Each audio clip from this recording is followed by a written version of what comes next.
On a stormy night, four friends, Emma, Jake, Sophie, and Liam, arrive at Ravenswood Manor, an abandoned house said to be haunted. The wind howls and lightning illuminates the decaying facade. Jake, the adventurous one, suggests they spend the night there. Despite their fear, they all agree and push open the rusted gate. The front door creaks loudly as they step inside. The foyer is dark and smells of mold. Cobwebs hang from the ceiling, and broken furniture lies scattered around. Their flashlights reveal faded portraits on the walls, eyes seemingly following them. The door slams shut behind them, making them jump. They enter the living room, where a grand piano sits covered in dust. The wallpaper is peeling, and the room is filled with antique furniture draped in white sheets. Emma notices a music box on the mantel. She opens it, and it starts playing a haunting melody. Suddenly, a cold breeze brushes past them, and the room feels alive. A shadow moves across the room, and Sophie screams. They shine their flashlights in the direction of the movement, but see nothing. Jake insists it was just a trick of the light, but the others aren't so sure. They decide to stick together as they continue exploring. In the kitchen, they find rusted appliances and broken dishes. The air is colder here, and the feeling of being watched intensifies. Liam opens a cupboard, and a pair of ghostly eyes stare back at him. He yells and slams the door shut, his heart racing. They find a door leading to the basement. Jake suggests they go down, but Emma hesitates. The others convince her, and they descend the creaky wooden stairs. The basement is pitch dark and damp. Their flashlights reveal old, dusty furniture and strange markings on the walls. In the basement, they find an old table with a Ouija board on it. Suddenly, the planchette moves on its own, spelling out, "Leave now." A low growl echoes through the room, and they see red eyes staring at them from the darkness. Panicked, they rush back up the stairs. They race towards the front door, but it won't budge. Ghostly wails echo through the house, and the walls seem to close in on them. Jake finds a side window and breaks it with a chair. One by one, they crawl through, escaping into the stormy night. The house falls silent behind them. Outside, they collapse onto the wet grass, gasping for breath. The manor looms dark and silent behind them. They vow never to return, each one haunted by the night's events. The storm begins to calm, but the memory of what they saw remains vivid. Back at their homes, they try to return to normal life. But each night, they are haunted by nightmares of the ghostly eyes and the whispers in the dark. The memories of that night stay with them, a reminder that some places are better left undisturbed. On a cold, moonlit night, four friends, Jake, Emily, Noah, and Lisa, stood at the gate of Blackwood Manor. The mansion was notorious for being haunted. They decided to enter, driven by curiosity and a dare. They pushed open the creaky front door and stepped inside. The foyer was dark and dusty, with cobwebs hanging from the ceiling. Old portraits stared at them from the walls. They moved into the living room, where a grand piano stood in one corner and a large, broken chandelier hung from the ceiling. Suddenly, the piano played a single, haunting note. Everyone froze in fear. Gathering their courage, they climbed the creaky staircase to the second floor. The hallway was long and dark, with several closed doors. They heard faint, eerie whispers, but couldn't tell where they were coming from. They opened one of the doors and found an old nursery. Dusty toys were scattered around, and a rocking chair in the corner started moving on its own. They heard a child's laughter echoing through the room. Panicked, they rushed downstairs and found a door leading to the basement. Despite their fear, they decided to investigate. The basement was even darker and colder. Strange symbols were drawn on the walls, and old furniture was strewn around. In the basement, they heard footsteps behind them. Turning around, they saw the ghostly figure of a woman in a tattered dress. Her hollow eyes stared at them as she whispered, "Leave this place." Screaming, they ran up the stairs and out of the house. The door slammed shut behind them, and they could still hear the ghostly whispers. They vowed never to return to Blackwood Manor. Back at home, the friends sat together, still shaken by their experience. They knew they had encountered something truly terrifying and agreed never to speak of it again. Clara arrived at Ashwood House, an eerie, dilapidated mansion she had inherited from her aunt. The mansion stood on a hill, surrounded by dense, dark woods. The air was thick with fog, and the only sound was the distant hooting of an owl. As Clara walked up the creaky wooden steps, the front door slowly swung open on its own. Clara stepped inside, her footsteps echoing in the vast, empty hallway. Dust covered the floors, and cobwebs hung from the ceiling. The walls were lined with faded portraits of stern-faced ancestors. She felt a sudden chill as she closed the door behind her, the silence inside the mansion almost deafening. Clara moved into the living room, where old, tattered furniture was draped in white sheets. An antique piano sat in one corner, its keys yellowed with age. As she walked past, she heard a single note play, sending shivers down her spine. She turned quickly, but no one was there. In the dining room, Clara found a large portrait of her Aunt Margaret above the fireplace. The eyes in the portrait seemed to follow her every move. As she stared at the painting, she heard faint whispering, as if someone was trying to communicate with her. She felt a cold breeze brush past her. In the library, Clara discovered an old, leather-bound diary hidden behind a row of books. The diary belonged to her aunt and detailed strange occurrences and eerie experiences in the house. As she read, the room grew colder, and she felt as if someone was watching her. Behind a bookshelf, Clara found a hidden door leading to a narrow, spiral staircase. She hesitated, but felt compelled to explore. Holding her flashlight, she descended the stairs, each step echoing in the darkness. The air grew colder and more oppressive with every step. The basement was damp and filled with old, dusty furniture covered in sheets. Strange symbols were drawn on the walls. In the center of the room stood an old wooden table with a black candle, which suddenly lit itself. Clara felt a sense of dread as she approached the table. Clara's flashlight flickered and died, plunging her into darkness. The whispers grew louder, and she felt a cold hand on her shoulder. She spun around to see a ghostly figure of her Aunt Margaret, her eyes filled with sorrow. "Leave this place," the ghostly figure whispered. Panic-stricken, Clara ran up the stairs, the house seeming to come alive with doors slamming and shadows moving. She burst through the front door into the night, her heart pounding. She didn't stop running until she reached her car, vowing never to return to Ashwood House. Breathing heavily, Clara glanced back at the mansion as she reached her car. In an upstairs window, she saw the ghostly figure of her Aunt Margaret watching her. The whispers faded, but the memory of that night would haunt her forever. She drove away, never looking back. In an old, dusty attic, Emily found a large, ornate mirror covered with a white cloth. Curious, she pulled off the cloth, revealing a beautifully carved frame and a mirror that looked untouched by time. Her friend Jack warned her not to touch it, but Emily couldn't resist. As Emily gazed into the mirror, her reflection seemed to flicker. For a moment, she saw a shadowy figure standing behind her. She turned around quickly, but no one was there. Jack saw nothing and told her it was just her imagination. That night, Emily had a terrible nightmare. She dreamt of being trapped in the mirror, unable to escape. Shadowy figures surrounded her, whispering her name. She woke up in a cold sweat, the image of the figures lingering in her mind. The next day, strange things started happening. Objects moved on their own, and Emily felt a constant cold presence. Jack suggested they move the mirror back to the attic, but Emily felt an odd attachment to it and refused. Emily's grandmother visited and immediately recognized the mirror.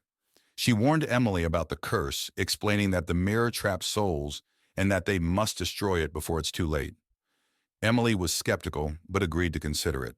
That evening, Emily started acting strange. Her eyes glazed over, and she spoke in a voice that wasn't her own. Jack realized the mirror was possessing her and tried to snap her out of it, but she attacked him, screaming that they mustn't destroy the mirror. Jack and Emily's grandmother decided to destroy the mirror. They grabbed a hammer and approached it cautiously. The mirror's surface rippled, and shadowy hands reached out, trying to stop them. With a desperate swing, Jack shattered the mirror. As the mirror shattered, a wail echoed through the room, and the shadowy figures dissolved into smoke. Emily collapsed, unconscious but unharmed. The room felt lighter, and the cold presence was gone. Emily woke up, confused but relieved. In the days that followed, Emily recovered and felt grateful to Jack and her grandmother. They disposed of the mirror's remains and made sure to never speak of it again. The house felt peaceful once more. Emily redecorated her room, replacing the mirror with a beautiful painting. Life returned to normal, and the haunting memories faded away. They knew they'd face something dark, but their bond was stronger than ever. Ravenwood Manor stands tall amidst the encroaching darkness, its imposing silhouette cutting a stark figure against the dimming sky. The Gothic architecture is veiled in shadows, with ivy snaking its way up the weathered walls like grasping fingers. A sense of foreboding hangs heavy in the air, hinting at the secrets that lie within. The gardens of Ravenwood Manor lie in disarray, their once manicured lawns now overrun with tangled foliage and gnarled trees. Moonlight filters through the twisted branches, casting eerie silhouettes upon the overgrown vegetation and adding to the unsettling atmosphere that permeates the grounds. The iron gates of Ravenwood Manor loom imposingly in the darkness, their once intricate designs now obscured by rust and neglect. Moonlight glints off the metal bars, casting eerie patterns upon the ground below and lending an air of desolation to the entrance of the estate. Inside Ravenwood Manor, the grand foyer is illuminated by flickering candlelight, casting long shadows across the marble floor. Dust motes dance in the air, stirred by a silence so profound it feels almost tangible, as if the very walls are holding their breath in anticipation of what is to come. In the dining hall of Ravenwood Manor, a long table is set for a macabre feast, its once opulent setting now shrouded in decay. Cobwebs hang from the chandeliers like tattered curtains, and the air is heavy with the musty scent of neglect, a grim reminder of the mansion's former glory days. Within Ravenwood Manor's library, dusty shelves groan under the weight of forgotten knowledge. Moonlight filters through stained glass windows, casting colorful patterns upon the worn carpet. The air is thick with the smell of aging paper and the secrets contained within the ancient tomes that line the walls. In the ballroom of Ravenwood Manor, a grand chandelier hangs from the ceiling, its once glistening crystals now dull and lifeless. Moonlight filters through broken windows, casting eerie shadows upon the cracked dance floor. The room echoes with the ghostly laughter of revelries long past, a haunting reminder of the mansion's former glory. Within the study of Ravenwood Manor, dusty books and forgotten artifacts clutter every available surface. A single candle flickers on the desk, its feeble light casting eerie shadows upon the walls. Ghostly figures seem to dance in the darkness, their presence felt but never seen, adding to the sense of unease that permeates the room. In the bedroom of Ravenwood Manor, a canopy bed stands like a relic of a bygone era, its once luxurious linens now covered in dust and cobwebs. Moonlight filters through cracked windows, casting eerie shadows upon the peeling wallpaper. The room is frozen in time, a silent witness to the horrors that haunt its halls. As dawn breaks over Ravenwood Manor, the backyard is bathed in the soft light of a new day. The full extent of its decay is revealed in the morning light as mist rises from the damp earth and shrouds the crumbling structures in an ethereal glow. The horrors of the night retreat with the darkness, but the memory of their presence lingers like a shadow upon the land. Emma, a young writer in her late 20s, inherits an old mansion called Everwood Manor from her estranged aunt. Hoping to find inspiration for her next novel, she moves into the house. As she steps inside, she feels an unsettling chill. The house, surrounded by tall, dark trees, looks like it hasn't been lived in for years. Dust covers the furniture, and the air is thick with the scent of old wood and mildew. She feels a strange sense of foreboding, but brushes it off as nerves. On her first night, Emma struggles to sleep. The house is filled with strange noises, the creaking of floorboards, the whisper of the wind through cracks in the windows, and distant, indistinct whispers. She hears what sounds like footsteps outside her bedroom door, but when she checks, no one is there. She returns to bed, uneasy and sleep-deprived. The next day, while exploring the house, Emma discovers a locked door in the basement. Curious, she searches the house and finds an old rusty key hidden in a drawer. She uses the key to unlock the door and finds a small room filled with old furniture, cobwebs, and a large, ornate mirror covered with a cloth. Emma removes the cloth from the mirror and, to her shock, sees the reflection of a young girl standing behind her. When she turns around, no one is there. The mirror begins to show disturbing images of past events in the house, including a girl being trapped and crying for help. Emma feels a chill run down her spine. Determined to find out more, Emma searches the house and finds an old diary hidden behind a loose brick in the fireplace. The diary belonged to her aunt and details a tragic story of a girl named Lily who lived in the house and mysteriously disappeared. Emma realizes the ghost she saw is Lily, trapped in the mirror. Emma decides to perform a seance to communicate with Lily's spirit. She sets up candles and chants words from the diary. The room grows cold, and Lily's ghost appears, revealing that she was trapped by a dark ritual performed by Emma's aunt. Lily begs Emma to free her. Following Lily's instructions, Emma gathers the items needed to break the ritual: a locket, a piece of Lily's clothing, and a special incantation. As she performs the ritual, the house shakes violently, and a dark, malevolent spirit tries to stop her. Emma persists, chanting the incantation louder and louder. The dark spirit attacks, but Emma continues the ritual, calling out to Lily for strength. A bright light fills the room, and the dark spirit screams before dissipating into nothingness. Lily's spirit smiles gratefully at Emma before ascending into the light, finally freed. With the haunting over, the house feels lighter and more welcoming. Emma finishes her novel, inspired by Lily's story. She decides to keep Everwood Manor and transform it into a place of peace and creativity. Sitting on the porch, she feels a deep connection to the house and its history, ready for a new beginning. In the heart of a dense forest lies an abandoned mansion, its decrepit walls shrouded in darkness. Four friends, Alex, Maya, Ben, and Lily, venture into the woods one misty evening, drawn by rumors of the mansion's haunting. As they approach, the mist thickens, enveloping the mansion in an eerie veil. With trepidation, the friends push open the creaking front door and step into the mansion's entryway. Cobwebs hang from the ceiling, and dust motes dance in the dim light. The air is heavy with a sense of foreboding as they explore further, their footsteps echoing off the dilapidated walls. Inside the mansion, they encounter a labyrinth of hallways lined with closed doors. Each room they enter is filled with decaying remnants of the past. Strange symbols are etched into the walls, and a chill wind whispers through the corridors, sending shivers down their spines. As they delve deeper into the mansion, they begin to hear faint whispers that seem to echo through the halls. The whispers grow louder and more insistent, filling the air with an unsettling chorus. The friends exchange nervous glances, their hearts pounding as they try to locate the source of the haunting sounds. Suddenly, ghostly figures materialize before them, translucent apparitions with hollow eyes and outstretched hands. The ethereal beings glide through the air, their movements graceful yet unsettling. The friends watch in horror as the spirits draw closer, their presence filling the mansion with a chilling aura. With adrenaline driving them, the friends turn and flee from the mansion, their hearts pounding with terror. They race through the dark corridors, their breath ragged and their footsteps echoing off the walls. Behind them, the ghostly spirits follow, their unearthly wails growing fainter as the friends struggle to escape. Exhausted and trembling, the friends emerge from the mansion, their minds reeling from the horrors they've witnessed. They collapse on the ground outside, their bodies shaking with adrenaline and fear. As the mist begins to dissipate, they share a silent vow never to return to the shadowed mansion in the woods. Sophie arrived at Briarwood Manor, a sprawling estate she inherited from her great-uncle. The mansion stood alone on a hill, surrounded by gnarled trees and thick fog. As she approached, the gate creaked open on its own, setting her nerves on edge.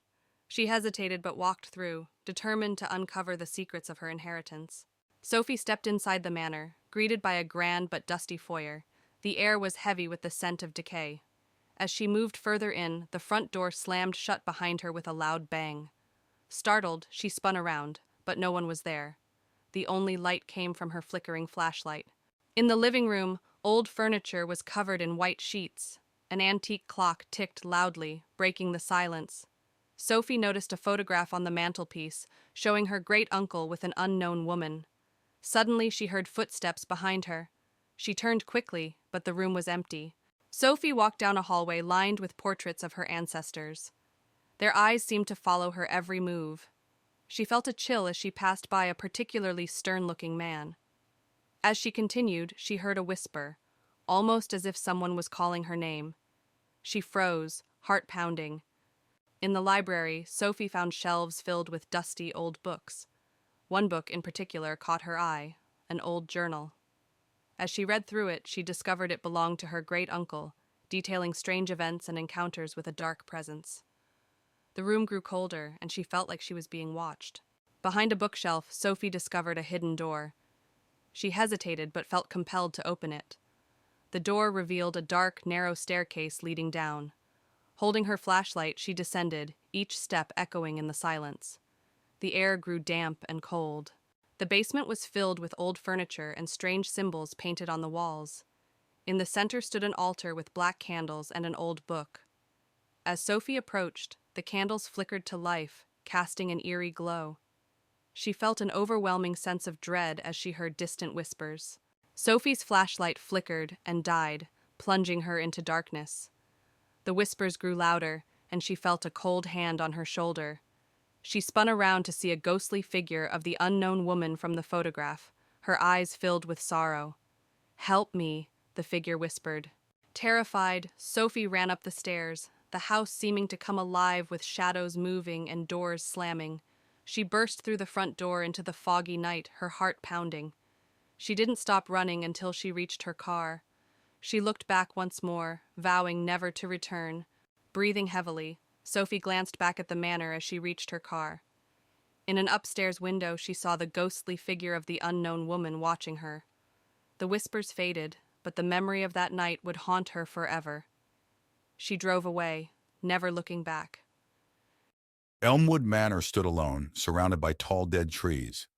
Its windows were dark, and the setting sun cast long, eerie shadows across the overgrown lawn. The sky was a deep orange, adding to the sinister atmosphere. Inside the manor, the foyer was grand but neglected. Dust and cobwebs covered everything, including the old chandelier that hung from the ceiling. A grand staircase led to the upper floors, and debris littered the floor. The living room had a cold fireplace, a dusty rug, and furniture covered in white sheets. Broken windows let in faint light, casting eerie shadows that danced on the walls. The dining room featured a long table covered in a dusty cloth. Chairs were overturned, and cobwebs hung from the chandelier above. The windows were boarded up, making the room feel even more claustrophobic. The kitchen was cluttered with old rusty pots and broken cabinets. An old wooden table sat in the center, covered in dust and cobwebs, adding to the room's decrepit state. The library was filled with old dusty books and cobwebs. A large, ornate mirror hung on one wall, and a single candle flickered on a desk, casting unsettling shadows that seemed to move on their own. The bedroom featured a large canopy bed covered in dust. The cracked windows let in moonlight, illuminating the peeling wallpaper. An old wardrobe stood open and empty, adding to the room's eerie stillness. The basement was dark and damp, with stone walls and a dirt floor. Old rusty chains hung from the ceiling, and the air was thick with the smell of mold and decay. The atmosphere was oppressive and filled with an overwhelming sense of dread. A hidden room in the basement was filled with strange artifacts and old books. A large cracked mirror reflected a distorted image, and a single candle flickered on a desk, casting eerie shadows that seemed to shift and move. As dawn broke, Elmwood Manor was bathed in soft, golden light. The shadows receded, but the mansion still looked eerie and abandoned. Birds began to sing, but the air remained heavy with the terror of the night. The haunting was over, but the memories lingered, a testament to the mansion's dark past. In the fading light of evening, an eerie abandoned manor looms ominously. Its once grand facade is now dilapidated and covered in vines. Surrounding the mansion, overgrown weeds and dead trees seem to claw at the earth, adding to the sense of desolation. The windows, like vacant eyes, gaze out into the encroaching darkness. Within the manor's garden, nature has reclaimed its territory. Overgrown plants and twisted branches create a labyrinth of shadows. Moonlight struggles to penetrate the dense foliage, casting eerie shadows that seem to writhe and twist upon the cracked stone pathways. The entrance to the manor, once grand and imposing, now stands in ruins. Cracked pillars and a broken staircase lead to a doorway, obscured by darkness. Moonlight filters through the gaps, illuminating the dust particles that hang heavy in the stagnant air. Inside the manor, the foyer is shrouded in darkness, illuminated only by flickering candlelight. Eerie shadows dance on the peeling wallpaper. while dusty cobwebs hang from the ornate chandelier overhead. The air is thick with the scent of decay, as if the very walls are exhaling the secrets they hold. In the dining room, a long table sits abandoned, covered in a thick layer of dust and cobwebs. Moonlight filters through broken windows, casting eerie patterns on the decaying floorboards, as if the ghosts of past feasts still linger in the shadows. Within the library, dusty shelves groan under the weight of forgotten knowledge. Books with cracked and faded spines line the walls, their pages yellowed with age. Moonlight streams through stained glass windows, casting colorful shadows on the threadbare carpet, as if the spirits of literature themselves haunt the halls. In the bedroom, the bed frame sags under the weight of neglect, its once luxurious bedding now tattered and torn. Moonlight filters through broken windows, casting eerie shadows on the peeling wallpaper, as if the room itself is trapped in a nightmare. Deep within the bowels of the manor lies the basement, a place of darkness and decay.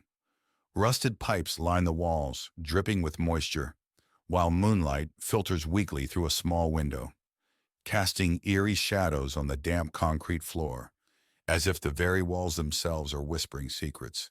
Outside, the manor's backyard is engulfed in a raging storm.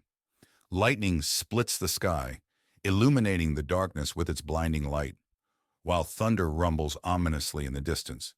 Rain lashes down, turning the earth to mud, as if the very heavens themselves are unleashing their fury upon the forsaken grounds. As dawn breaks, the manor grounds are bathed in the soft light of a new day.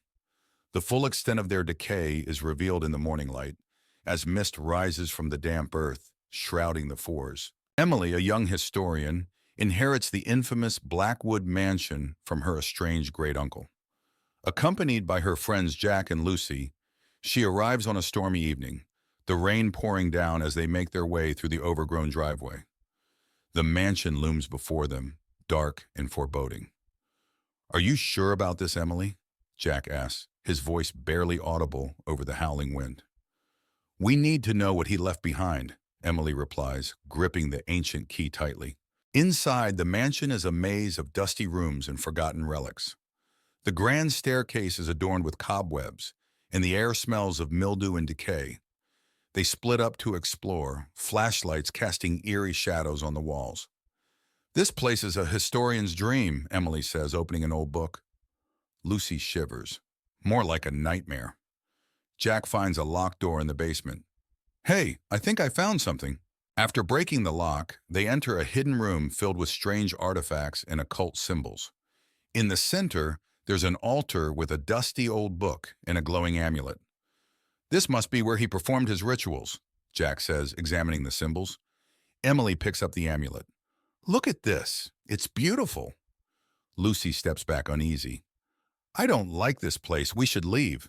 That night, they decide to stay in the mansion. As they settle in, strange things begin to happen. Doors creak and whispering voices echo through the halls. Emily is awakened by the sound of footsteps in her room. "Who's there?" she whispers, clutching the amulet. A shadowy figure moves in the corner, vanishing when she turns on the light.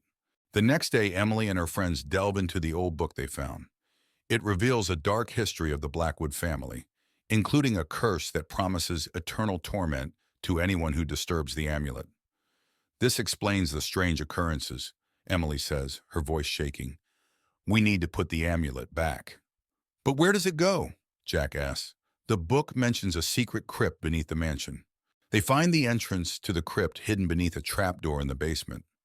The air is cold and damp as they descend the stone steps. The crypt is filled with ancient tombs and eerie statues. "This place gives me the creeps," Lucy says, her voice echoing. Emily finds a pedestal with an indentation matching the amulet. "This must be it."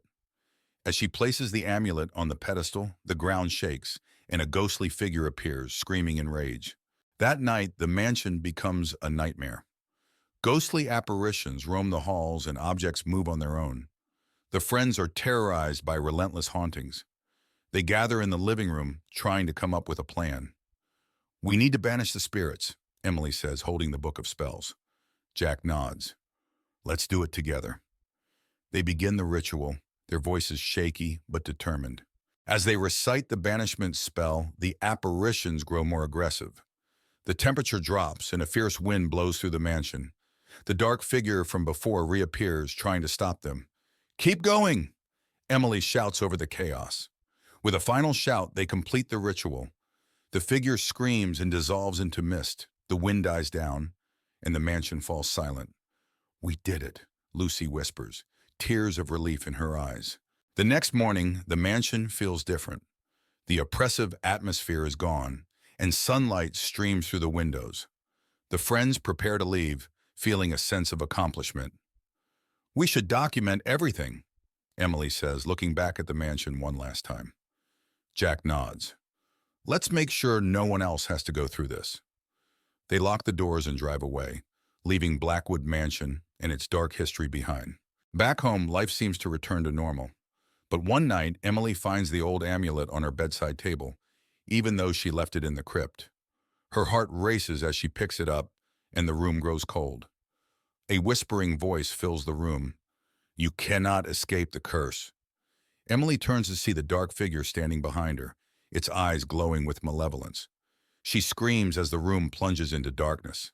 In a small town surrounded by dense woods, a group of friends receives an intriguing invitation to spend a weekend at a remote cabin nestled deep within the shadowed woods. Excited for an adventure, they eagerly accept the invitation, brushing off the warnings of locals who speak of strange happenings in the woods. Ignoring the growing sense of unease, they set off into the wilderness. As the friends arrive at the cabin, they are struck by its isolation, the nearest neighbor miles away, and the woods enveloping it like a fortress.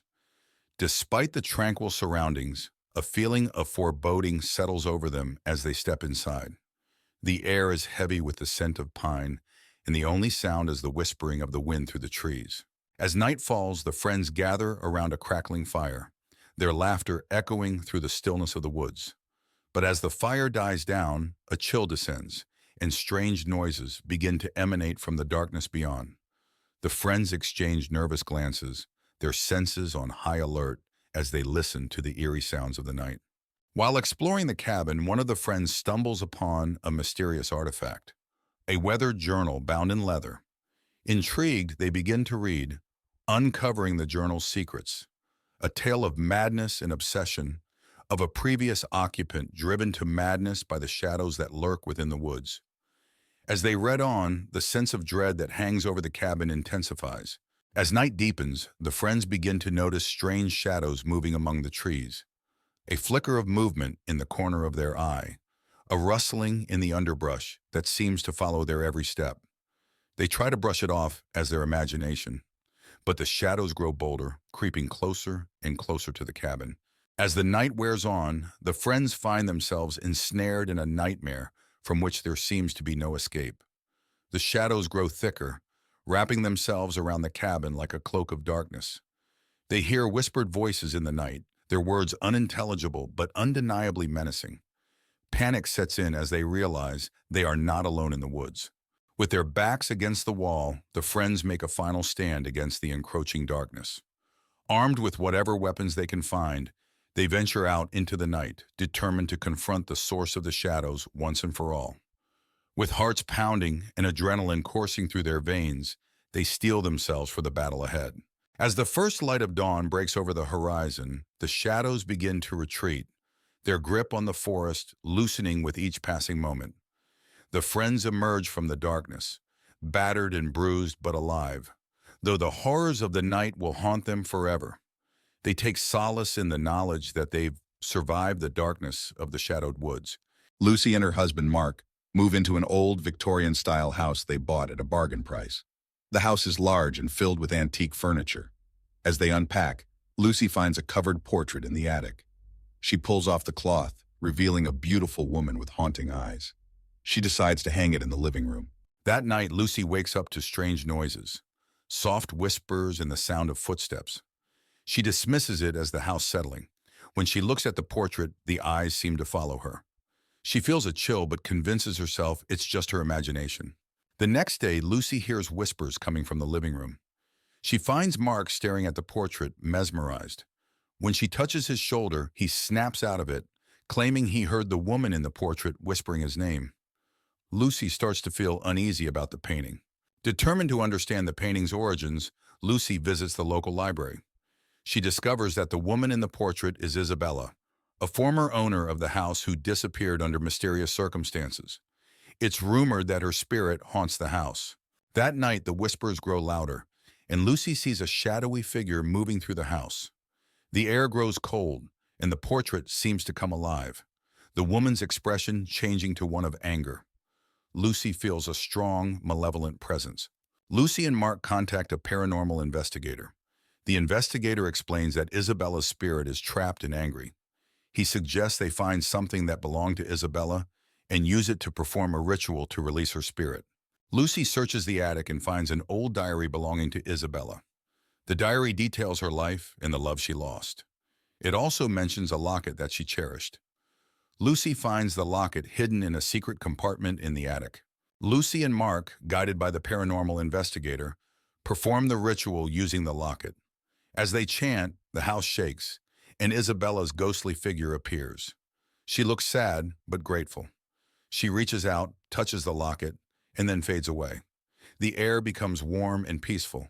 With Isabella's spirit at rest, the house feels lighter and more welcoming. The whispers and footsteps stop. Lucy and Mark decide to stay and cherish the history of the house. They hang the locket in a special place to remember Isabella. Months later, Lucy and Mark enjoy their peaceful home. They often think about Isabella and the extraordinary events that brought them closer together. The house is no longer haunted, but the memories of the past live on in a peaceful way. 4 friends, Jake, Emily, Noah, and Lily, stood outside an old, abandoned house on a dare. The house was infamous in their town for being haunted, but they decided to spend the night there to prove their bravery. They pushed open the rusty gate and walked to the front door, which creaked loudly as they opened it. Inside, the house was dark and musty, with broken furniture and cobwebs everywhere. In the living room, they saw an old, dusty couch and a broken chandelier. Suddenly, a cold breeze blew through the room, making them shiver. They heard a faint whisper, but couldn't tell where it came from. They decided to explore upstairs. The wooden stairs creaked with every step. At the top, they found a long hallway with several closed doors. They heard a strange scratching sound coming from one of the rooms. They opened the door to the room and saw a rocking chair moving on its own. The temperature dropped suddenly, and they saw the faint outline of a ghostly figure in the corner. The figure whispered, "Leave this place." Panicking, they ran downstairs and found a door leading to the basement. Despite their fear, they decided to investigate. The basement was even colder and darker. They found strange symbols on the walls and old, dusty furniture. In the basement, they heard footsteps behind them. Turning around, they saw the ghostly figure again, now clearer and more menacing. The ghost raised its hand, and the friends felt an icy wind pushing them towards the stairs. Screaming, they ran up the stairs and out of the house, the door slamming shut behind them. They didn't stop running until they were far from the house. They vowed never to return and to never speak of what they had seen. Willow House, an old decrepit mansion, stands alone in the middle of an overgrown yard. Its windows are shattered, and ivy climbs up the stone walls. As the sun sets, the house is bathed in a gloomy light, casting long shadows that hint at the mansion's dark past. Inside Willow House, the foyer is filled with dust and cobwebs. An old chandelier hangs from the ceiling, its crystals dulled by grime. A grand staircase leads up to darkness, and broken furniture lies scattered, remnants of a time long forgotten. The living room is a snapshot of a bygone era, with a dusty sofa and a cold, empty fireplace. Portraits of stern-looking ancestors line the walls, their eyes seeming to follow every movement. The air is thick with the scent of neglect and faded grandeur. In the dining room, a long table is draped with a dusty, tattered tablecloth. Cobwebs hang from a once elegant chandelier, and old rusty cutlery is scattered about. The broken windows let in the cold night air, amplifying the room's eerie stillness. The kitchen is in disarray with broken cabinets and old pots and pans scattered around. The walls are stained and the floor is covered in debris. An old rusted knife lies on the counter, a silent witness to the passage of time. The grand staircase is enveloped in darkness. The wooden steps creak with every movement, and the banister is thick with dust. Faint, eerie whispers echo through the air, sending shivers down the spine. In the bedroom, a canopy bed stands covered in dust and cobwebs. Moonlight filters through cracked windows, casting eerie shadows on the peeling wallpaper. An old wardrobe in the corner has its doors slightly ajar, adding to the room's unsettling atmosphere. The attic is cluttered with old, forgotten items covered in sheets and dust. A single dim light bulb hangs from the ceiling, casting long shadows that dance eerily. The air is thick and musty, filled with the scent of decay and lost memories. A hidden door in the attic reveals a secret room. Inside, the space is filled with old books and strange artifacts. A large, dust-covered mirror dominates one wall, reflecting an eerie, distorted image. The atmosphere is heavy with an unseen presence, making the air feel thick and oppressive. As dawn breaks, Willow House is bathed in the soft light of the morning sun. The shadows recede, revealing the full extent of the mansion's decay. Birds begin to chirp, their cheerful notes bringing a sense of normalcy back to the eerie setting. The horrors of the night fade, but the memories linger, a haunting reminder of the echoes that inhabit Willow House. Ravenswood Manor was infamous in the small town of Crestwood. Emily, a curious historian, decided to explore the mansion for her research on haunted houses. She arrived just as the sun was setting, casting long shadows across the old, decrepit building.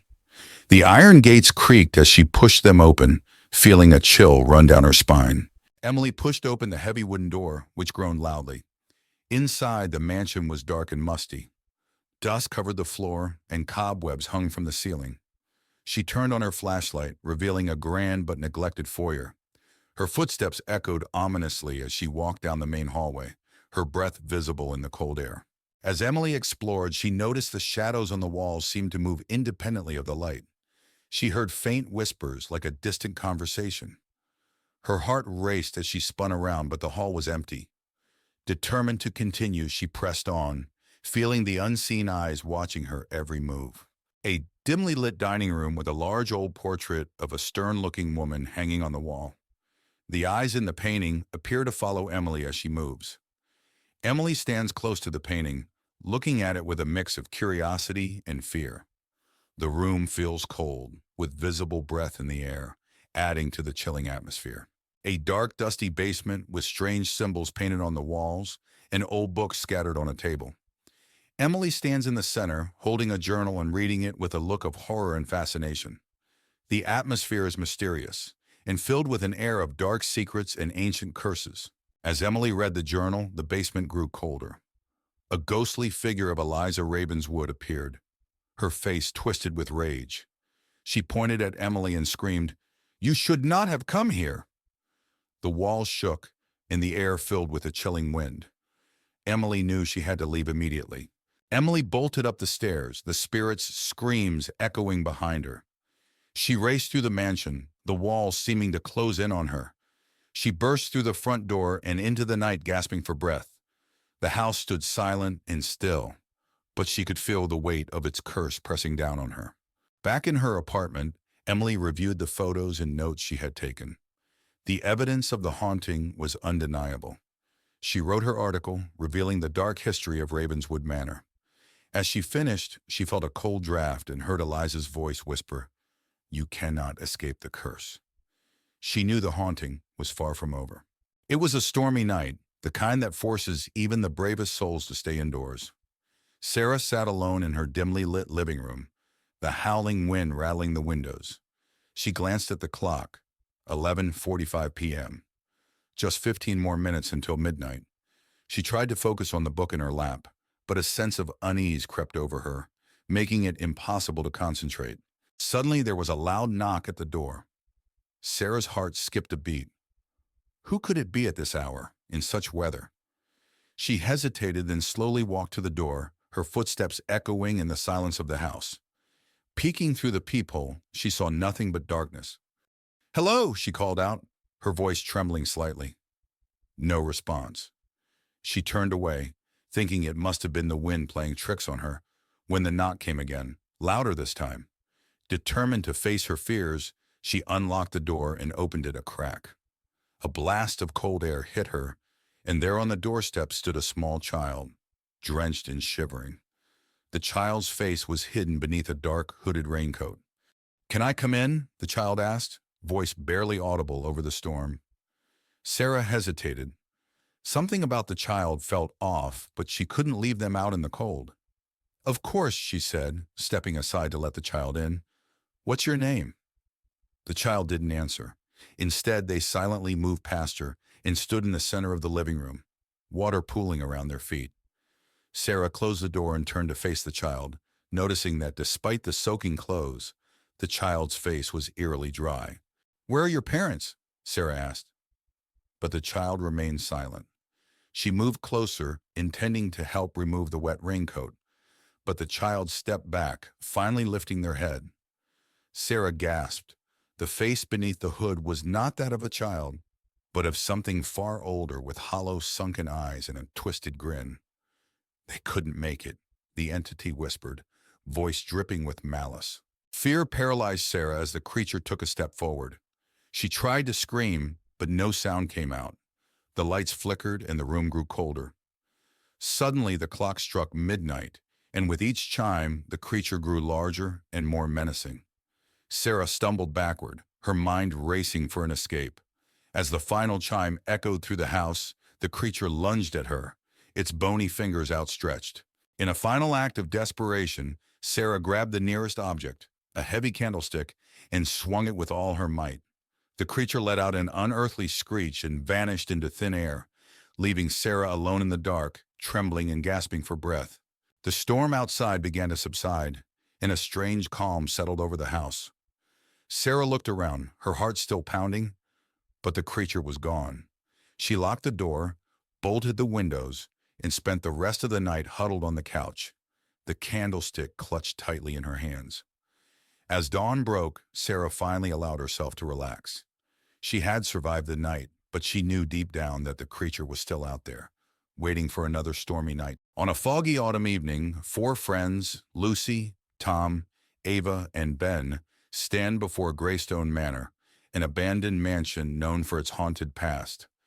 Ben, always the thrill-seeker, dares the group to spend the night inside.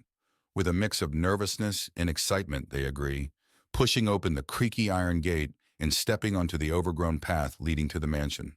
The front door groans loudly as they push it open, revealing a dark, musty foyer. Cobwebs hang from the ceiling, and a thick layer of dust covers everything. The air smells of mold and decay. They switch on their flashlights, casting long shadows on the peeling wallpaper as they step inside, the door slamming shut behind them. They decide to explore and find themselves in a grand library, filled with old leather-bound books. A large, dusty chandelier hangs from the ceiling, and an ancient fireplace sits cold and empty. Lucy notices a book lying open on a table, its pages filled with strange symbols. As she touches it, the chandelier above them begins to sway. A sudden cold breeze blows through the room, extinguishing their flashlights. In the darkness, they hear faint whispers and the soft sound of footsteps. Panic sets in as they fumble to turn their flashlights back on, only to see a shadowy figure disappear into the next room. They follow the figure into the kitchen where old rusted appliances and broken dishes litter the floor. The air is colder here and the feeling of being watched intensifies. Ava opens a cupboard and a pair of ghostly eyes stare back at her. She screams and the cupboard door slams shut on its own. In the hallway, they find a door leading to the basement. Ben suggests going down, but Lucy hesitates. The others convince her, and they slowly descend the creaky wooden stairs. The basement is pitch dark and the air is damp and chilly. They feel an overwhelming sense of dread. In the basement, they find an old wooden table with strange markings. A low growl resonates through the room, and they see glowing red eyes staring at them from the far corner. Panic-stricken, they scramble back up the stairs as the growling grows louder. Desperate to leave, they race towards the front door. The house seems to come alive, with doors slamming and ghostly wails echoing through the halls. They struggle to open the front door, finally bursting out into the cold night air. The mansion falls silent behind them. Outside, they collapse into the grass, gasping for breath. The mansion looms dark and silent behind them. They vow never to return, each one haunted by the night's events. The night air is cold, but they feel a sense of relief and safety. Back at their homes, the friends try to return to normal life. But each night, they are haunted by nightmares of the ghostly eyes and the whispers in the dark. The memories of that night remain vivid, and they realize that some horrors can never be forgotten. In the outskirts of town lies an abandoned asylum, its once imposing structure now dilapidated and haunting. Four friends, Tom, Lisa, Ben, and Emily, arrive at the asylum, drawn by its eerie reputation. They stand before the decrepit building, its windows broken and its facade crumbling. Inside the asylum, the air is thick with dust and decay, and the walls are lined with peeling paint. The friends navigate the dark hallways, their footsteps echoing off the walls. Strange whispers seem to fill the air, sending shivers down their spines. As they explore further, they stumble upon an operating room, its equipment rusted and covered in cobwebs. The air is thick with the scent of antiseptic, and the faint sound of footsteps echoes through the room. The friends feel as though they are being watched, and a sense of dread washes over them.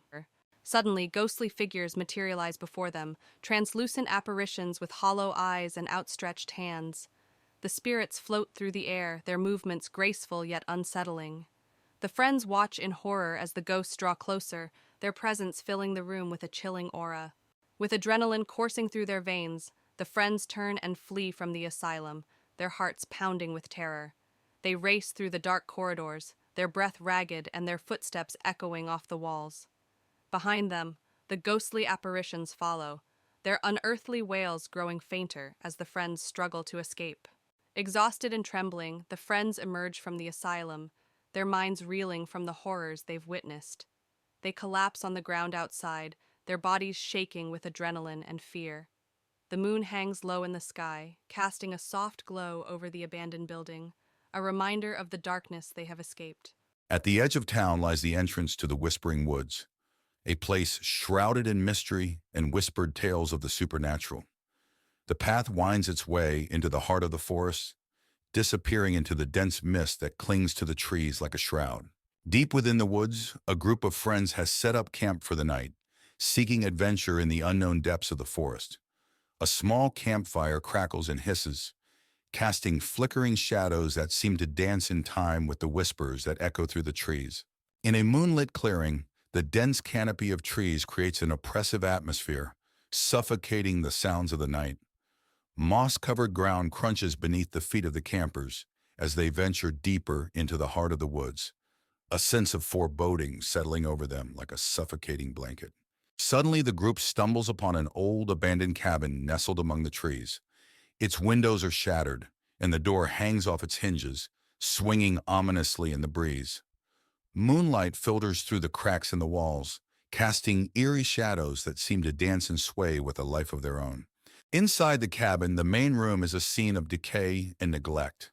Decaying furniture sits shrouded in cobwebs, and dust hangs thick in the air like a tangible presence. The only sound is the creaking of floorboards beneath their feet and the distant whispers that seem to emanate from the very walls themselves. In the bedroom, a tattered mattress lies abandoned amidst peeling wallpaper and crumbling plaster. Moonlight filters weakly through a cracked window, casting eerie shadows that seem to writhe and twist upon the walls like living things. Descending into the basement, the air grows thick with the scent of decay and mold. Rusted chains hang ominously from the ceiling, their purpose long forgotten. The sound of dripping water echoes through the darkness, a constant reminder of the relentless passage of time. In the attic, cobwebs cling like shrouds to forgotten relics of a bygone era. Dusty trunks sit amidst a clutter of long-forgotten possessions, their secrets buried beneath layers of neglect. Moonlight filters through a broken skylight, casting an ethereal glow upon the abandoned treasures that lie hidden in the shadows. Venturing deeper into the heart of the woods, the trees close in around them like silent sentinels, their twisted branches reaching up towards the sky like gnarled fingers. Moonlight struggles to penetrate the thick canopy, casting eerie shadows that seem to dance and sway with a life of their own. As dawn breaks, the first light of morning filters through the trees, casting a golden glow over the clearing. The campfire smolders, its flames reduced to embers, and the forest is bathed in an eerie silence that seems to linger long after the night has passed. On a chilly autumn evening, four college friends, Megan, Brian, Laura, and Kevin, stand before the old decrepit house at the edge of town. The house, abandoned for years, is known for its dark past. Kevin challenges the group to spend the night inside. With nervous laughter and a sense of adventure, they agree and push open the creaky gate. The front door groans as it swings open, revealing a dark, musty interior. Dust motes dance in the beams of their flashlights. The smell of mold and decay fills the air. They step inside, the floorboards creaking under their feet, and the door slams shut behind them with a deafening bang. They make their way to the living room, where an old grand piano stands covered in dust. The wallpaper is peeling, and the room is filled with antique furniture draped in white sheets. Brian lifts a sheet to reveal a mirror, and they see a fleeting reflection of a shadowy figure behind them. A cold breeze brushes past them, and they hear a whispering sound, faint but unmistakable. Laura shivers and clutches Brian's arm.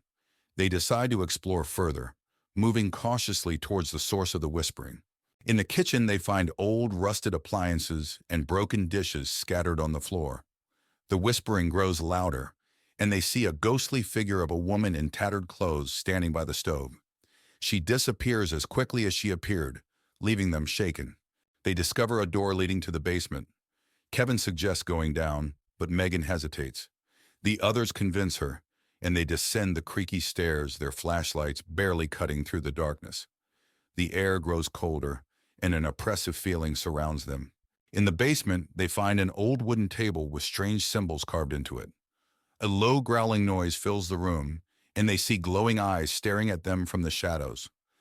Panic sets in, and they scramble back up the stairs, the door slamming shut behind them. Breathless and terrified, they race towards the front door. The house seems to come alive, with doors slamming and ghostly wails echoing through the halls.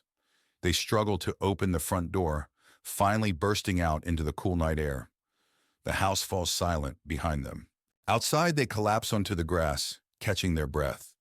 The house looms dark and silent behind them. They vow never to return, each one haunted by the memories of what they saw and heard. The night air is cold, but they feel a sense of relief and safety. Back in their dorms, the friends try to return to normal life. But each night, they are haunted by nightmares of the ghostly woman and the glowing eyes in the basement. The whispers still echo in their minds, reminding them that some horrors can never be forgotten. Emma, a writer in her early 30s, moves into an old Victorian house in Willow Creek. She hopes the secluded house will help her overcome her writer's block.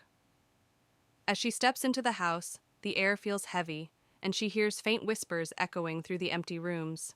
On her first night, Emma struggles to sleep. The house creaks and groans as if it's alive.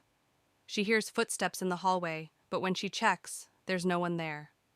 Her unease grows, but she convinces herself it's just the house settling. While exploring the attic, Emma finds an old diary belonging to a girl named Lily. The diary speaks of strange occurrences and a tragic story of how Lily disappeared without a trace. Emma feels a chill run down her spine as she reads the last unfinished entry. The following night, the whispers return, clearer and more urgent. Shadows flicker and move on their own. Emma sees a ghostly figure of a young girl in the hallway, who vanishes as soon as she approaches. Fear takes hold of her. Terrified, Emma reaches out to the town's historian, Mr. Thompson. He tells her about the legend of Lily, a girl who disappeared many years ago. The house has a history of hauntings, and no one has lived there for long. Emma realizes she must uncover the truth to find peace. Determined, Emma performs a seance to communicate with Lily's spirit. As she calls out, the room grows cold, and the ghostly figure of Lily appears. Lily reveals she was murdered, and begs for Emma's help to find her remains and put her to rest. Following Lily's clues, Emma discovers a hidden cellar beneath the house. There she finds Lily's remains and a locket with her name. Emma feels a mix of horror and relief, knowing she can finally help Lily find peace. Emma arranges a proper burial for Lily. As she places the locket in Lily's grave, a sense of calm envelops the area. The whispers cease and the house feels lighter. Emma feels a deep sense of closure and knows she has done the right thing. With the haunting over, Emma finishes her novel, inspired by Lily's story. The house no longer feels oppressive. Instead, it's filled with a comforting, serene atmosphere. Emma sits by the window looking out at the sunny landscape, ready to start a new chapter in her life. Jonathan, a middle-aged man with a strained relationship with his family, receives a letter informing him of an inheritance from his late uncle. The inheritance includes a remote mansion in the countryside. Curious and financially strained, Jonathan decides to visit the mansion with his wife, Laura, and their teenage daughter, Megan. Laura looks worried. "Are you sure about this? We don't even know much about your uncle." Jonathan nods. "We need a fresh start, and maybe this place can offer that." Megan, always the adventurous one, says excitedly, "It'll be like an adventure." The family arrives at the mansion late in the afternoon. The mansion stands tall and imposing, surrounded by a dense forest. The air is thick with the scent of decay, and the atmosphere is eerily quiet. Megan shivers. This place feels off. Jonathan, trying to be positive, says, "It's just old. Let's see what's inside." Laura clutches Megan's hand. "Stay close, honey." Inside, the mansion is filled with dust and cobwebs. The furniture is covered with white sheets, and the air is musty. As they explore, Megan finds an old, ornate mirror in one of the rooms. The mirror's surface is strangely clean compared to the rest of the house. "Look at this mirror," Megan calls out. Laura touches the frame. "It's beautiful, but out of place here." Jonathan frowns. "Why is it so clean?" That night, the family tries to settle in. Jonathan and Laura fall asleep quickly, but Megan struggles. Around midnight, she hears faint whispers and feels a cold breeze. The mirror in her room begins to fog up, revealing words written from the inside. "Help us," it reads. Terrified, Megan runs to her parents' room. "Mom, Dad, there's something in the mirror." Jonathan, groggy, tries to comfort her. "It's just your imagination, Megan. Go back to sleep." The next day, the family visits the local library to learn more about the mansion. They discover that it was owned by Jonathan's uncle, who was a reclusive and eccentric man interested in the occult. Laura reads from an old newspaper. Local recluse found dead under mysterious circumstances. Mansion believed to be haunted. Jonathan sighs. "This explains a lot. We need to be careful." Megan, still shaken, adds, "What if the spirits are still here?" Back at the mansion, Jonathan discovers a hidden door in the basement. Inside, they find an old study filled with books on the occult, strange artifacts, and a large, locked chest. Laura examines a book. "He was really into dark stuff. This can't be good." Jonathan tries to open the chest, but fails. "We need to find the key. There might be answers inside." Megan points to a strange symbol on the wall. "I've seen this symbol before, in my room." That night, the hauntings escalate.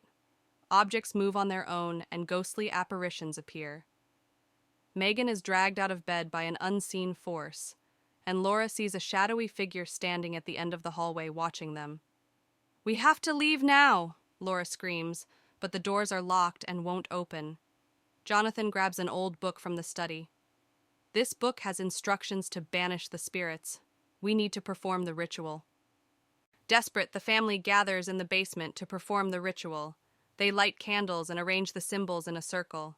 Jonathan reads the incantation aloud, while Laura and Megan hold hands, trembling.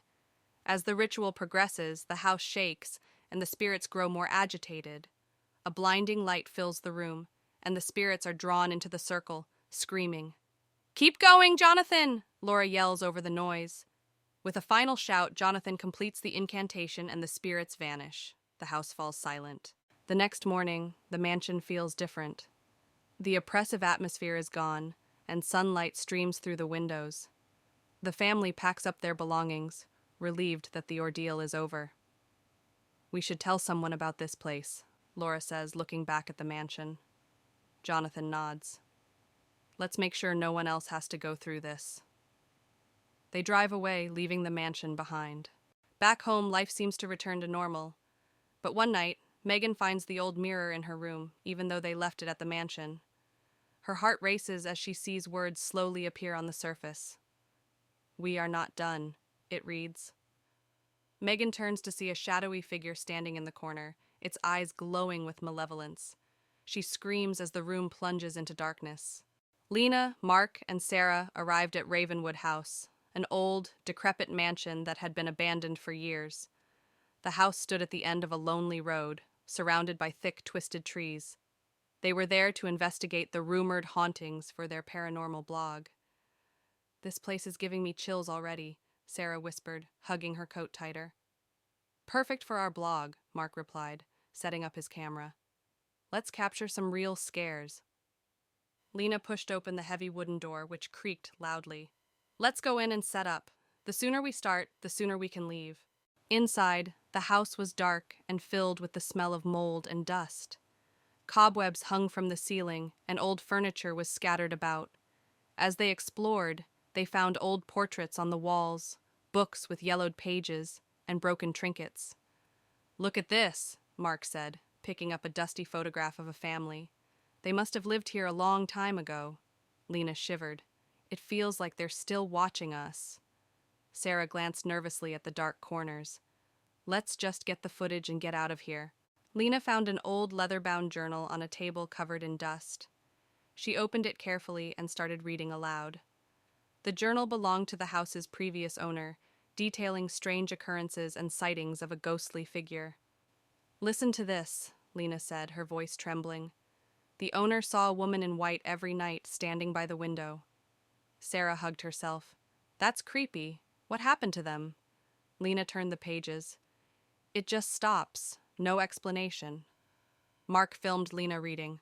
"This is exactly what we need. Keep going." As they continued exploring, the temperature in the room suddenly dropped. They saw a figure in a white dress standing at the end of the hallway. The figure's face was obscured by shadows, but they could feel its eyes on them. "Do you see that?" Mark whispered, his camera shaking. "Yes," Sarah replied, her voice barely audible. "Let's get out of here." The figure started moving towards them. They ran, slamming a door behind them. "We have to leave," Sarah insisted, her eyes wide with fear. "Not yet," Lena said, determined. "We need to find out what's really happening here." Lena found another entry in the journal that described a ritual to banish the spirit. They needed to gather candles, salt, and a mirror. The tension was palpable as they worked quickly, knowing the spirit could return any moment. "Are you sure this will work?" Mark asked, placing candles around the room. "It has to," Lena replied, pouring salt in a circle. "We don't have any other choice." Sarah held the mirror, her hands shaking. "Just hurry." As they began the ritual, the spirit returned, more menacing than before. It howled and thrashed against the barrier created by the salt circle. Lena chanted the incantation from the journal, her voice growing stronger with each word. "Keep it away from us!" Sarah shouted, clutching the mirror tightly. "We're almost there!" Lena yelled, her focus unbroken. The spirit's form began to waver and dissolve as the ritual reached its climax. With a final, desperate scream, it vanished into thin air. They collapsed to the floor, exhausted but relieved. The oppressive atmosphere lifted, replaced by an eerie calm. "We did it," Lena said, her voice barely a whisper. "Let's get out of here," Sarah urged, her eyes still wide with fear. They gathered their equipment and left the house, the first light of dawn breaking over the horizon. As they walked away, they felt a sense of triumph and relief. "Let's never do this again," Mark said, managing a weak smile. As they walked away from the house, the sun rose higher, casting a warm glow over the landscape. The house behind them was now just a distant memory, a place they would never forget but never return to. "Let's make a pact," Lena said, stopping to look at her friends. "We never speak of this again." "Agreed," Mark and Sarah said in unison. They walked on, leaving the haunted Ravenwood house behind, grateful to have survived their night of terror. In a secluded forest, shrouded in mist and mystery, stood an old mansion, long abandoned and forgotten by time. Its towering facade loomed ominously over the surrounding trees, its windows dark and empty. Despite the warnings of locals, a group of friends decided to explore the mansion, drawn by the allure of its haunted reputation. The group consisted of 4 friends: Alex, Sarah, Mike, and Emily. With a mix of excitement and trepidation, they approached the mansion, their footsteps echoing in the silence of the forest. Alex, the leader of the group, was determined to uncover the mansion's secrets, while Sarah and Emily exchanged nervous glances, and Mike tried to mask his fear with bravado. Inside the mansion, the air was heavy with dust and decay. Cobwebs adorned the ceilings, and the floorboards creaked ominously underfoot. As they explored the dimly lit halls, they couldn't shake the feeling of being watched, and strange whispers seemed to echo through the empty rooms. As they delved deeper into the mansion, the whispers grew louder, and the shadows seemed to twist and contort in the flickering light. Suddenly, they stumbled upon a room filled with strange artifacts and arcane symbols. A sense of dread washed over them as they realized they had stumbled upon something ancient and malevolent. Suddenly, a chilling wind swept through the room, extinguishing their flashlights and plunging them into darkness. Panic set in as they heard unearthly whispers and felt cold fingers brush against their skin. Frozen with fear, they realized they were not alone in the mansion. The shadows themselves were alive and hungry for their souls. With adrenaline coursing through their veins, the friends fled from the mansion, their screams echoing through the halls. The shadows pursued them relentlessly, twisting and contorting in their wake. Bursting through the front door, they stumbled into the forest, gasping for breath as they prayed for escape from the nightmare. As they caught their breath, the friends knew they had escaped the mansion's clutches, but the memory of their terrifying ordeal would haunt them forever. As they made their way back to civilization, they vowed never to speak of their experience, lest the shadows find them once more and drag them back into the darkness. Maya received an old handwritten letter inviting her to Ravenwood Manor, a house she had never heard of. The letter was signed by her late grandmother, whom she had never met. Intrigued and seeking answers about her family's past, she decided to visit the manor. As she arrived, the sky was overcast, and the manor stood tall and imposing against the gloomy backdrop. Maya pushed open the heavy front door, which creaked loudly in protest. The air inside was stale, and the grand entrance hall was shrouded in shadows. Dust covered every surface, and cobwebs hung from the corners. As she stepped inside, the door slammed shut behind her, making her jump. Maya found her way to the dining room, where a long table was set as if for a grand feast, though everything was covered in dust. Tall candles stood unlit, and an old chandelier hung from the ceiling. Suddenly, she heard a faint whispering, and the temperature in the room dropped noticeably. In the hallway, Maya stopped in front of a large portrait of a stern-looking woman. The plaque read, "Eliza Ravenwood, 1887. The woman's eyes seemed to follow Maya as she moved. She felt a sudden chill and a sense of being watched. A cold breeze brushed past her, causing her to shiver. Exploring further, Maya discovered a hidden passage behind a bookshelf in the library. She pushed the shelf aside and found a narrow staircase leading down into darkness. Taking a deep breath, she descended the stairs, her flashlight flickering. The air grew colder with each step. The basement was cold and damp, with strange symbols painted on the walls. An altar stood in the center, surrounded by melted candles and old, tattered books. As Maya approached the altar, she felt an overwhelming sense of dread. The symbols seemed to glow faintly, and she heard distant, echoing whispers. Maya's flashlight flickered and died, plunging her into darkness. The whispers grew louder, and she felt a cold hand brush against her arm. Panic set in as she fumbled for her flashlight. When it flickered back on, she saw the ghostly figure of Eliza Ravenwood standing before her, eyes filled with malice. Maya stumbled back, tripping over a loose floorboard and landing hard. The diary she had found earlier slipped from her grasp, landing open on the floor. The pages detailed Eliza Ravenwood's descent into madness and dark rituals meant to bind her spirit to the house. Maya realized that Eliza's spirit was trying to protect a dark secret hidden within the manor. Determined to escape, Maya grabbed the diary and ran up the stairs. The house seemed to come alive, with doors slamming and shadows darting around her. She burst through the front door into the stormy night, her heart pounding. As she reached her car, she looked back at the manor and saw Eliza's ghostly figure watching her from an upstairs window. Emma and her husband John move into an old house named Willow House in a small town. The house is large and charming but has been vacant for decades. As they unpack, Emma finds a strange old locket in the attic. She decides to keep it, thinking it's a piece of history. That night, Emma wakes up to soft whispering and faint footsteps. She dismisses it as the house settling. However, when she looks out the window, she sees a shadowy figure standing in the garden, staring up at her. She turns to wake John, but the figure is gone when she looks back. The next day, Emma explores the house and hears whispers in the hallway. She follows the sound to a locked door. Determined to find out what's behind it, she searches for the key but can't find it. The whispers continue, growing louder each time she passes the hallway. Emma decides to examine the locket more closely. She finds a hidden compartment inside it, containing a small, faded photograph of a young woman and a child. On the back, there's a note that reads, "Find me." Emma is now convinced that the locket is connected to the whispers. That night, Emma hears the whispers again and follows them to the locked door. To her surprise, the door is now ajar. She enters and finds a hidden room filled with old toys and a large, cracked mirror. In the mirror, she sees the young woman from the photograph standing behind her. Emma learns from the ghost that her name is Lily, and she was separated from her child years ago. Lily's spirit has been trapped in the house, searching for her lost child. Emma promises to help Lily find peace. Emma researches the house's history and discovers that Lily's child was taken to an orphanage nearby.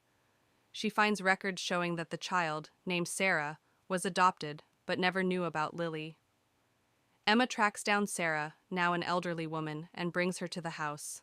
Emma brings Sarah to the hidden room. As soon as they enter, Lily's spirit appears. Sarah recognizes her mother, and they share a tearful reunion. Lily's spirit finally finds peace and begins to fade away, smiling at Emma gratefully. With Lily's spirit at peace, the house feels lighter. The strange occurrences stop, and Emma and John feel a sense of calm in their home. Emma keeps the locket as a reminder of Lily's story and the bond they formed. Months later, Emma and John enjoy their now peaceful home. They often think about Lily and Sarah and the extraordinary experience they shared. The house is no longer haunted, but the memories of the past live on. On a cold, windy night, four friends, Anna, Tom, Lisa, and Mark, stand before the crumbling mansion on the outskirts of town. The mansion, long abandoned, is rumored to be haunted. Tom dares the group to spend the night inside. With nervous laughter, they agree, pushing open the rusted gate. The front door creaks loudly as they step inside. The air is thick with dust and the scent of decay. Cobwebs hang from the ceiling, and old broken furniture is strewn about. They switch on their flashlights, illuminating the dark, gloomy hallway. They enter the living room, where a grand fireplace sits cold and empty. Faded portraits of stern-faced ancestors line the walls. Lisa notices a portrait with eyes that seem to follow them. She shivers but dismisses it as her imagination. A sudden thud echoes through the house. They freeze, listening. Mark suggests it's just the house settling, but Anna isn't so sure. They decide to check it out, moving cautiously towards the source of the noise. They find a hidden door behind a dusty curtain. It creaks open to reveal a small, cluttered room filled with old books and strange artifacts. A single candle flickers on a table, though no one has been here for years. As they examine the room, a ghostly figure appears, hovering near the candle. It's a woman in an old-fashioned dress, her eyes filled with sorrow. She reaches out to them, her mouth moving as if speaking, but no sound comes out. The friends back away in terror. Anna bravely steps forward, trying to communicate with the apparition. The ghost points to a diary on the table. Anna opens it and begins to read aloud. The diary reveals the tragic story of the woman who was wrongfully accused of witchcraft and died in the mansion. As Anna reads, the house begins to shake. Objects fly off the shelves, and the ghostly woman lets out a silent scream. The friends realize they need to leave immediately. They rush out of the room and down the hallway, the mansion seemingly coming alive around them. They burst through the front door and race to the gate. The mansion's windows rattle violently, and ghostly faces press against the glass. They don't stop until they are far away, the mansion still visible in the distance, now eerily silent. Back in the safety of their homes, the friends try to forget the night's events. But each night, they are haunted by the image of the ghostly woman and the sounds of the mansion. They realize the past isn't easily forgotten, and some echoes never fade. Anna and her husband, Tom, arrive at Blackwood Manor, an old mansion they inherited from Anna's late uncle. The house is grand, but has been abandoned for years. As they explore, Anna finds a dusty old journal in the study. Curious, she decides to read it later. That night, Anna wakes up to strange noises, whispers, and faint footsteps. She dismisses it as the house settling. When she looks out the window, she sees a flickering light in the garden. She turns to wake Tom, but the light disappears when she looks back. The next day, Anna reads the journal. It belonged to her uncle, who wrote about a mysterious figure he saw in the house. The entries become more frantic, describing how the figure tormented him. His last entry warns about a hidden room in the attic. Determined to find the hidden room, Anna and Tom search the attic. They discover a concealed door behind some old furniture. Inside, they find an old nursery filled with dusty toys and a large, cracked mirror. In the mirror, Anna briefly sees a shadowy figure standing behind them. That night, the haunting intensifies. Anna sees the shadowy figure in the mirror again, now clearer and more menacing. The air grows cold, and she hears a chilling whisper saying, "Find my child." Terrified, she realizes the ghost is trying to communicate. Anna tells Tom about her experiences. They decide to seek help from a local historian. The historian tells them about the tragic history of Blackwood Manor, involving a woman named Eleanor, who lost her child and died in despair. Her spirit is believed to haunt the house. Following the historian's advice, Anna and Tom search the garden and find a small, unmarked grave hidden among the overgrowth. They realize it's the grave of Eleanor's child. They decide to perform a simple ritual to give the child a proper burial. Anna and Tom perform the ritual, laying flowers and saying a prayer. As they finish, they see Eleanor's ghost appear, looking peaceful. She silently thanks them before fading away. The air feels warmer, and the oppressive atmosphere lifts. With the ritual complete, the haunting stops. The house feels lighter and more welcoming. Anna and Tom decide to stay, feeling a deep connection to the house and its history. They keep the journal as a reminder of the past they helped lay to rest. Months later, Anna and Tom enjoy their peaceful home. They often think about Eleanor and the child, and are grateful for the experience that brought them closer together and helped them appreciate their new home. The memories of the past live on, but in a peaceful way. It was a cold, rainy evening when Emily received a letter from a law firm she had never heard of. Her great-uncle, a man she had never met, had passed away and left her his mansion, Blackwood Manor. Intrigued by the unexpected inheritance, Emily decided to visit the old house with her friends, Mark, Sophie, and Daniel. "I can't believe this place is mine," Emily said as they drove up the winding road to the mansion.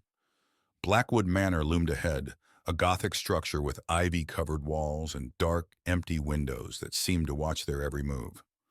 "Looks like something out of a horror movie," Daniel joked, though his eyes reflected a hint of fear. Inside, the mansion was even more imposing. High ceilings, dusty furniture, and cobwebs in every corner gave it an eerie atmosphere. They split up to explore, each drawn to different parts of the house. "Look at this place," Sophie said, her voice echoing in the grand foyer. "It's like stepping back in time." Emily found herself in the library, where she discovered old family portraits in a large leather-bound book on a pedestal. As she opened it, a chill ran down her spine. The book contained detailed accounts of strange rituals and ghostly sightings. "This is weird," she murmured, feeling an inexplicable sense of dread. That night, the friends settled into their rooms. The wind howled outside, and the mansion creaked with every gust. Emily couldn't shake the feeling of being watched. As she tried to sleep, she heard whispers and footsteps in the hallway. "Who's there?" she called out, but received no answer. Suddenly, a figure appeared at the foot of her bed. Emily screamed, waking everyone up. When they rushed into her room, the figure was gone. "It was right there," Emily insisted, trembling. "It was just a bad dream," Mark said, trying to comfort her, but his voice lacked conviction. The next day, they decided to explore the basement, hoping to uncover the source of the strange occurrences. The basement was dark and musty, filled with old furniture and boxes. In the far corner, they found a hidden door. "This place just gets creepier," Daniel said as they pried the door open. Inside was a small room filled with bizarre artifacts. jars with strange contents, ancient symbols carved into the walls, and a large, dusty mirror. "What the hell is all this?" Sophie asked, her voice shaking. "It looks like some kind of ritual room," Emily said, her unease growing. Emily felt drawn to the mirror. As she wiped away the dust, she saw not just her reflection, but another face behind her. An old woman with hollow eyes and a sinister smile. "Emily, step away from the mirror," Mark said, pulling her back. The reflection changed, showing horrific scenes of past inhabitants suffering. The room grew colder and the sense of dread intensified. "We need to get out of here," Daniel said urgently. But the door slammed shut, trapping them inside. The symbols on the walls began to glow, and the ghostly face in the mirror started to chant. Trapped in the basement, the friends tried to find a way out. The ghostly presence grew stronger, manifesting in front of them. The old woman from the mirror appeared, her eyes filled with malice. "You shouldn't have come here," she hissed. "This house is cursed." Objects began to fly around the room, and the friends huddled together, trying to protect themselves. Emily remembered the book she found in the library. "We need to perform a ritual to banish her," she shouted over the chaos. Emily and the others rushed back to the library to retrieve the book. As they read through the incantations, the mansion seemed to come alive, with doors slamming and windows shattering. "Hurry, Emily," Sophie urged. Emily recited the ritual, and the ghostly figure screamed in rage. The house shook violently, and the friends struggled to keep their balance. "By the power of light, we banish you," Emily shouted. A blinding light filled the room, and the ghost's scream reached a deafening pitch before she vanished, leaving the house silent once more. The mansion was eerily quiet after the ghost was banished. The friends cautiously explored, ensuring the spirit was truly gone. The oppressive atmosphere had lifted, and the house seemed almost peaceful. "We did it," Daniel said, relieved. "But what now?" Sophie asked. "This place still feels wrong." "We should leave," Emily decided. "This house needs to be left alone." They packed their things and left Blackwood Manor, vowing to never return. As they drove away, Emily glanced back one last time. The mansion stood silently, its dark history buried once more. Back in their town, life slowly returned to normal. The friends tried to move on, but the memories of Blackwood Manor lingered. Emily kept the book hidden away, a reminder of the horrors they faced. One night, Emily heard a familiar whispering. She turned to see the old woman from the mirror standing at the foot of her bed. "Did you really think it was over?" the ghost whispered, her voice dripping with malice. Emily screamed, and the room went dark. The nightmare was far from over.